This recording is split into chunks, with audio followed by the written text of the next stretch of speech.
Hello guys, magandang araw po sa inyong lahat.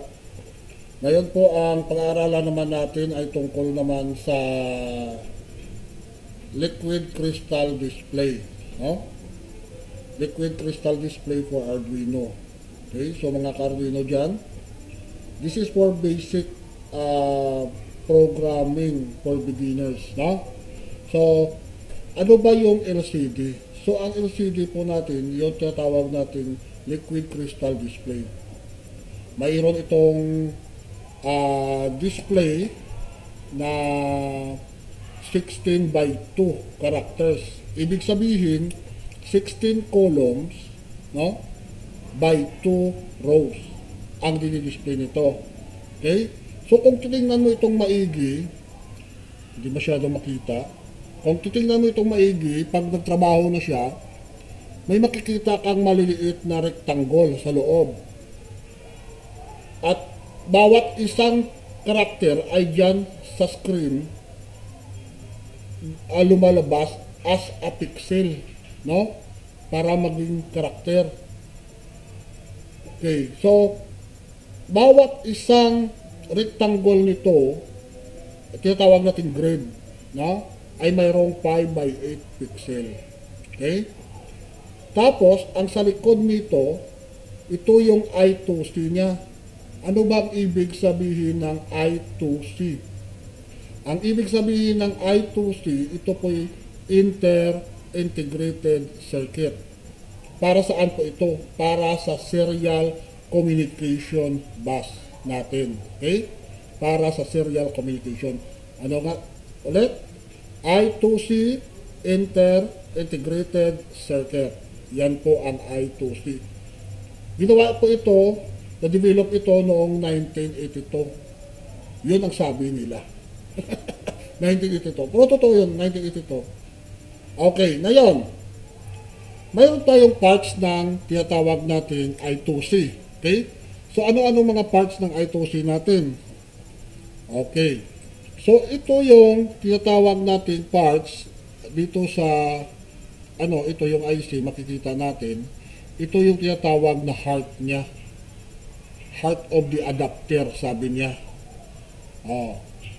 Heart of the adapter. This is an 8-bit input-output chip. Yung number niya is PCF8574. Okay? So, itong chip nito, kino-convert niya ang I2C data from Arduino into parallel data na kailangan ng LCD display natin. So, paano natin ikabit ito? Okay. So, yung parts muna, titingnan natin, ito yung parts niya na pins. Mayroon siyang 4 na pins, makikita nyo dyan. Diba? Makikita nyo ang 4 na pins. So, 4 na pins na to, ito ang sa ilalim, makikita mo, this is ground. Okay? Yung pangalawa, this is your BCC or supply voltage. 5 volts po yung nilalagay natin dito. Okay? Tapos, mayroon tayong SDA at SCL. Ano ba yung SDA? Ang SDA natin, ang tawag dyan ay serial data. Serial data po yan.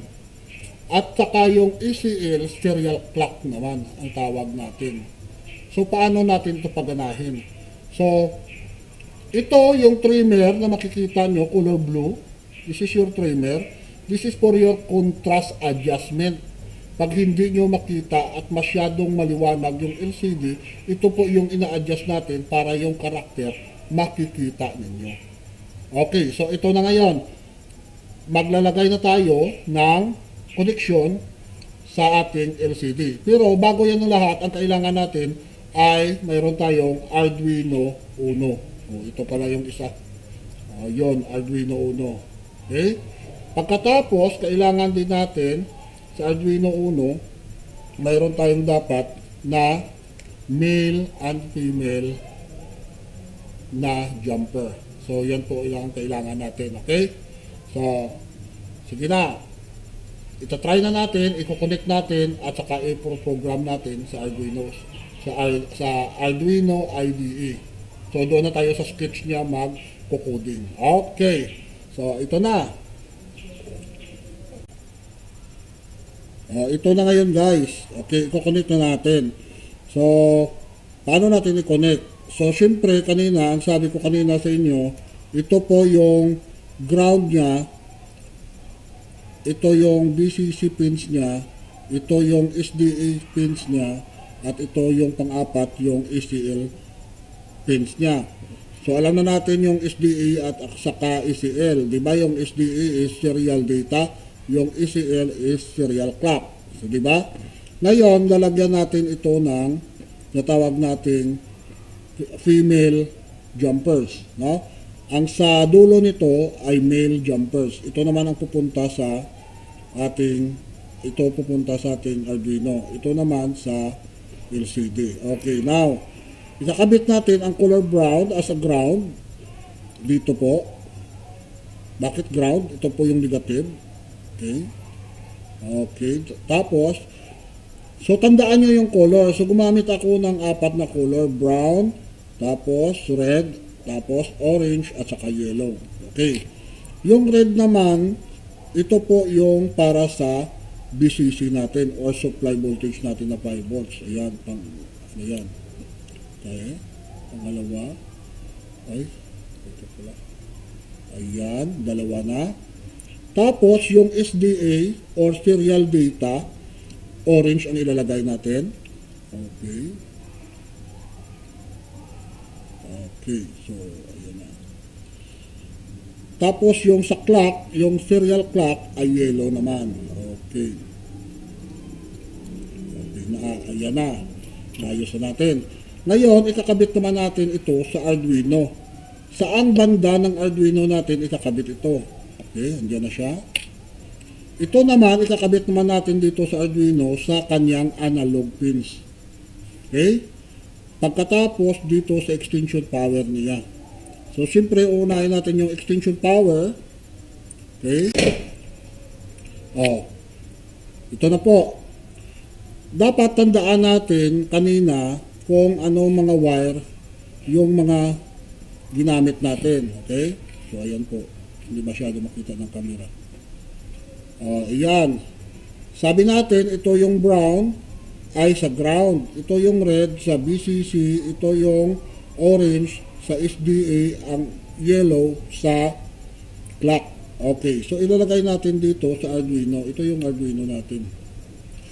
Dito sa Arduino, mayroon tayong pins na ilalagay. Okay. So, tandaan lang natin dito, mayroon tayo ditong input, ground, tapos BCC. So, lagay natin muna yung ground. Tapos, lagyan natin ng BCC. Okay, 5 volts po yan. Okay, so nakakonect na tayo sa 5 volts. Itong dalawang naman na ito, ikakabit natin ito sa analog. Okay, analog pins. Ito po yung analog pins. Ito po yung analog pins. Ito naman sa taas ang digital pins. Bakit sa analog? Kasi dito, na-assign dito sa analog, yung A4 niya for SDA. Yung ACL is for clock. Ay, oo. Yung A5 pala is for ACL. Okay? So, kanina sabi natin yung SDA is color orange. So, ilalagay natin dito A0, A1,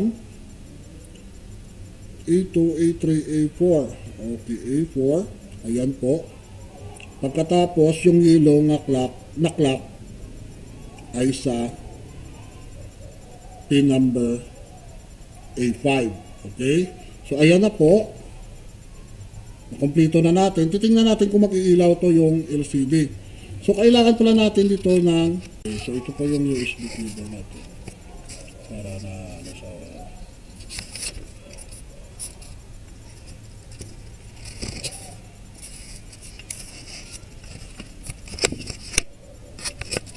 Ayan. So, ayan na. Ilalagay na natin dito sa ating Arduino.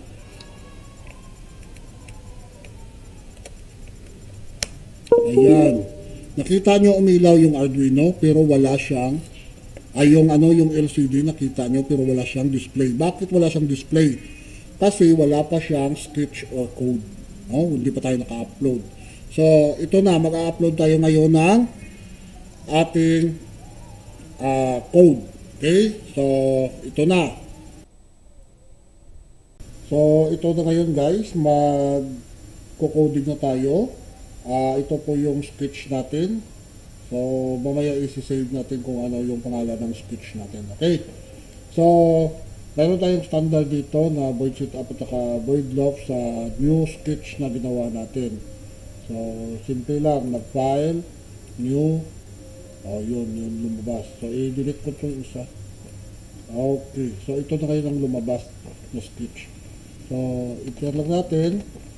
Tapos, paglagay tayo dito ng include natin. Okay, so include natin yung wire .h. Ayan. Okay, so enter natin. Okay, so don't forget ng ating semicolon. Okay, ngayon include natin yung ating liquid crystal, no? Okay, so include. So be careful in typing para hindi kayo maka-error. So your LCD is big letter L. So dapat yung liquid tapos yung crystal. Okay. Yan, kita mo, nag-iba yung color niya. Tapos underscore I2C. Ayan. Mag-ibang color niyan pag correct yung tina-type mo. Pero pag mali yung type mo, color black lang yung text niya. Yung font color niya. Okay? So, .h din. Okay? Small letter lang yung .h. Okay. Ngayon, natapos na natin i-include yung wire.h at saka yung liquid crystal. Dito naman tayo sa void setup. Void setup. So, alisin natin to kasi comment lang naman to.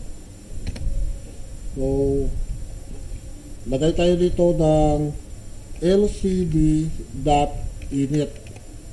Yun. Tapos, para saan ba yan? Ito yung lcd.init. Ito yung nag-initialize ng yung LCD. Okay? So, para ma-initialize siya yung LCD mo. Tapos, syempre, maglagay ka dito, LCD backlight. Kasi hindi yan mag-iilaw yung backlight mo, hindi yan magto-turn on yung backlight mo pag hindi mo siya nilagyan. Okay? Okay, so backlight. Backlight. Ayan. Oops, ayan. Tama pa. Okay, so enter. Pagkatapos, dito tayo sa void loop. Delete natin to. Okay. Sa void loop naman, ito yung command na paulit-ulit. No?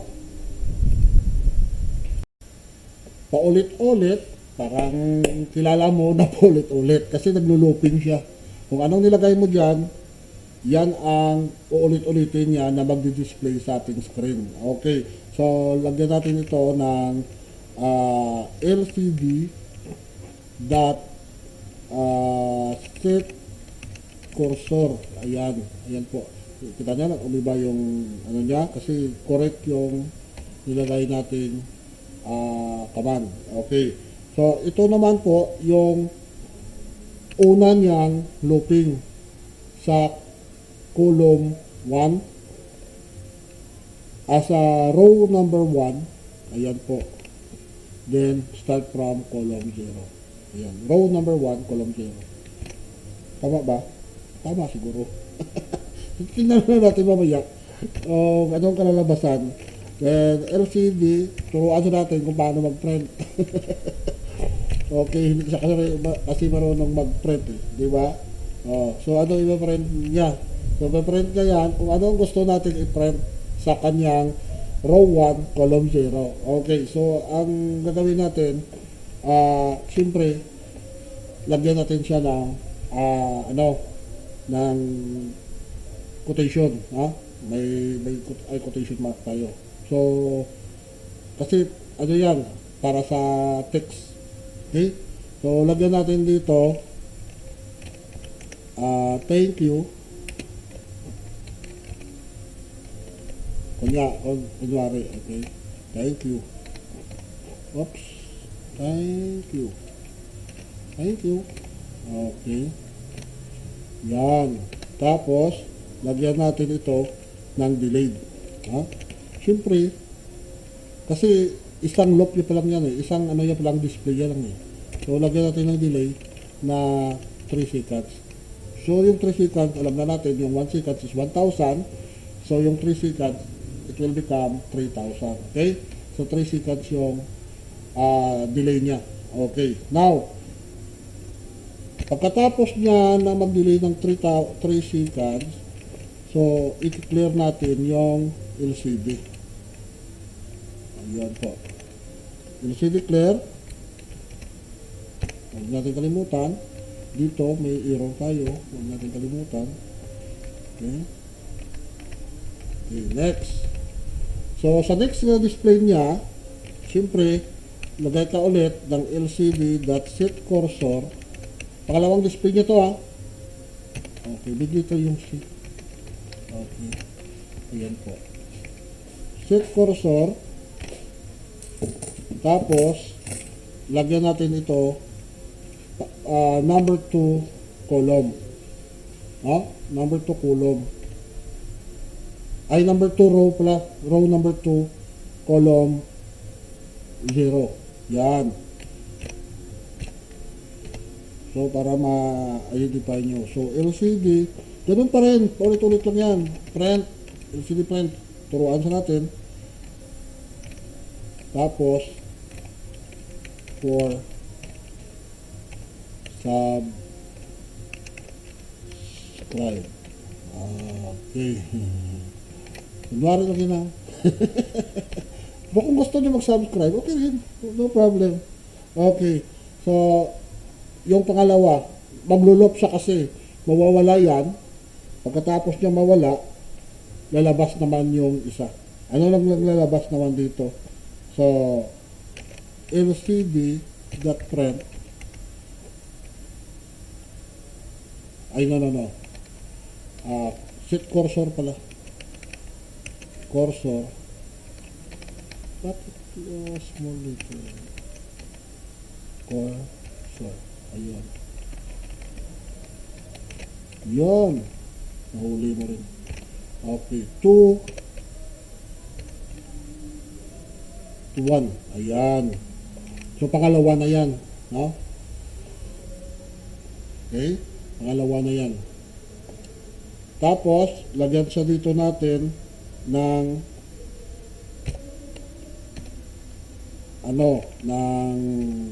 mapaprint ulit tayo.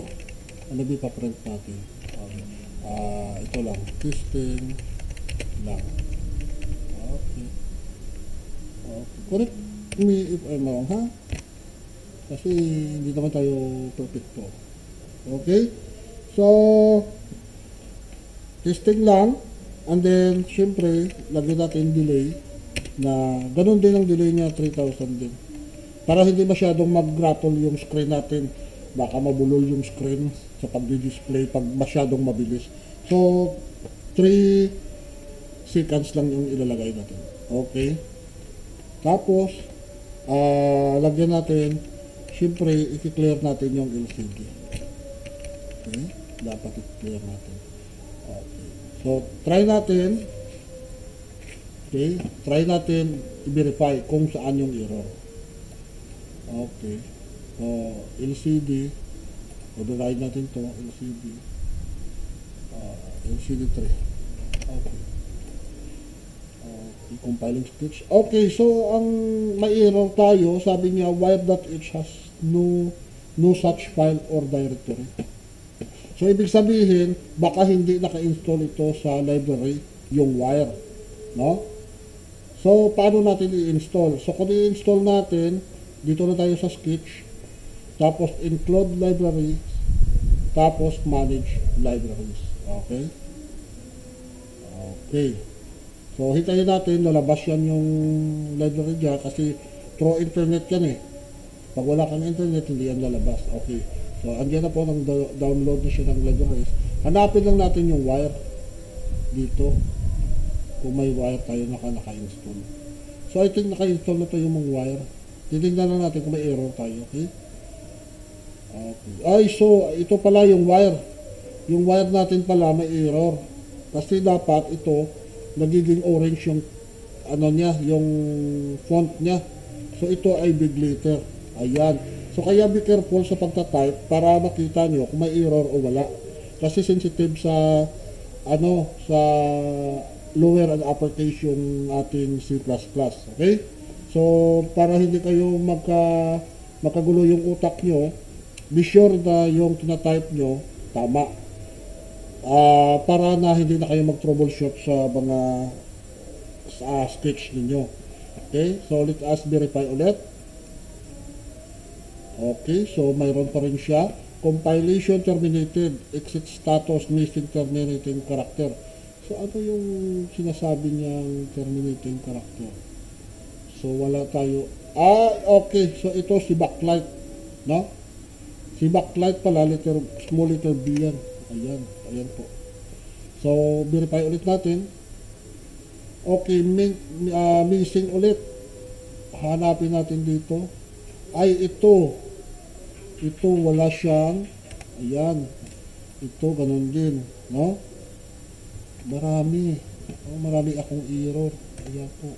Nakalimutan. Kaya sa inyo, para hindi nyo makalimutan, tingnan yung maigi. Ha?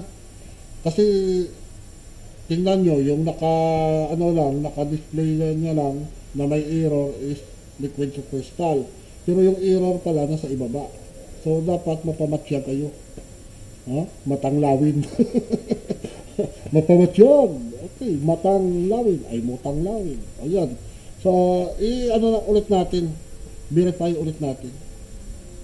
Okay, so missing character ulit. Bakit missing character? So, hahanapin ulit natin dito. Bakit missing character tayo dito? Ito yung CLC declare pala. Hindi pala ito Okay? Yan. At ito CLC declare, big letter. Dapat small yan. Ayan. So, nakikita nyo na may error. Okay. So, nagawa na natin. Tingnan natin ulit. Ayun, ulit pa. Si liquid crystal.h. Ayun, kulang pala. So, kulang pala si liquid crystal ng kanyang, kumbaga sa linuto, kulang siya ng mga sahog. Okay, so lagyan natin siya ng sahog. So, paano? Kasi nawala si crystal display, di ba? Sabi niya, missing terminating character. So, ano yung missing terminating character niya? So, si liquid crystal ang missing. Hindi mo kasi na-declare si liquid crystal. Yan. Dapat i-declare natin si crystal. Yan. Si crystal underscore I2C. Ayan. Dapat i-declare siya natin. Tapos, yung kanyang address ilagay natin. Kasi ang address nito is 0/27. Yan po ang address ng ating crystal display or LCD na 16/2. Ayan po. Dapat i-declare siya natin. Pag hindi siya natin na-i-declare, hindi siya gagana. Okay, try natin ulit. Verify ulit. Okay, terminating character ulit. Bakit nasa ano yan? Si liquid crystal. Okay? Si liquid crystal, nawala na daw. Okay. So, hanapin ulit natin kung saan tayo nagkagulo. Ayan po. So, LCD, init, initializing the LCD backlight, tapos si void lock, LCD cursor, tapos 1 to 0, ayan po, makikita natin, may ano naman siya. Tapos si LCD print, okay, magpiprint siya. Tapos, may delay tayo na 3,000. Tapos, nag-clear tayo. Okay, ngayon, ito naman, Si LCD cursor, set cursor 2.0, tama. Tapos ito si LCD for ano to? Subscribe. O tama din. Tapos si LCD set cursor to 1, tama din. Kasi tama din yun eh. Tama. Okay, very good. LCD print natin ulit. Testing lang. Tama din. Tapos si delayed natin is 3,000. Tama din. Tapos si LCD clear natin. Tama din. So, ano yung kanyang nawala? Okay. Missing character. Okay.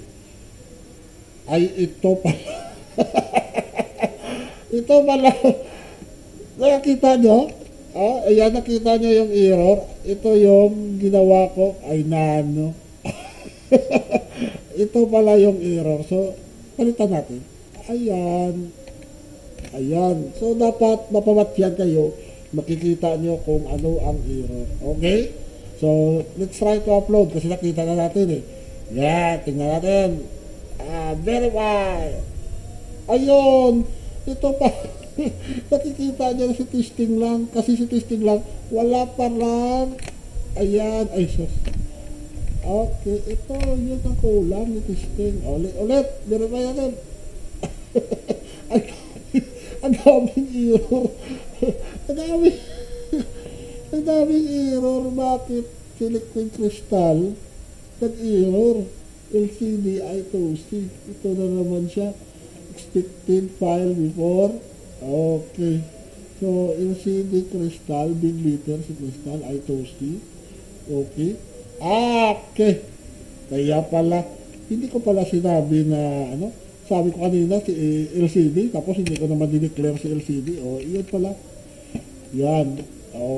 Lagyan na LCD. Ito naman si backlight. Ay, baliktad.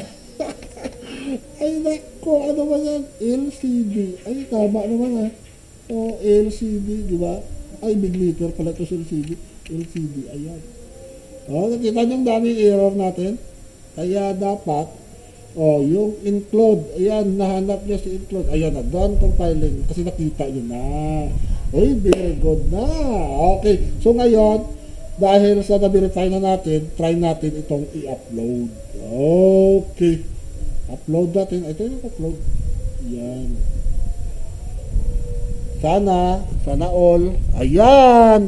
Ayan, lumabas na. Thank you. Thank you for subscribe.